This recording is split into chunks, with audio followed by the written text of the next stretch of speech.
life to the full. Mother Mary, Regina Rosari, intercede for me to Jesus your Son. Jesus, the great healer, the great provider.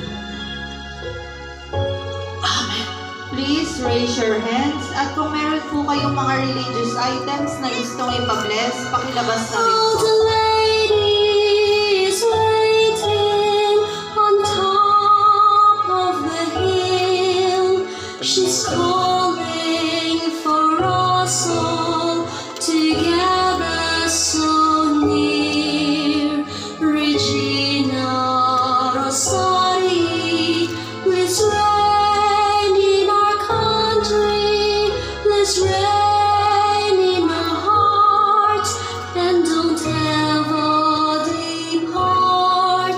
Oh, the lady is waiting on top of the hill. She's calling for us all together so near. Mother of mercy, please Ora pro heal nobis. Regina Rosari, Virgin most powerful, intercede for us. Regina Rosari, Mother most merciful. Intercede for In the us. name of the Father, and of the Son, and of the Holy Spirit. Amen. So please be seated for a while. So in behalf of Sister Evie Brazil Obi, our foundress, and the Dominican Sisters of Regina Rosari, maraming salamat po sa pagpunta nyo dito sa Regina Rica. After the rain ay nandito po kayo. Ayan, so salamat at nagdalaw tayo kay Mama Mary at dumalo tayo sa banal na misa. So, pasalamatan din natin ang nagmisa po sa atin. Galing din siya sa Quezon City, si Father Rene Cabag, CICN. Thank you, Father.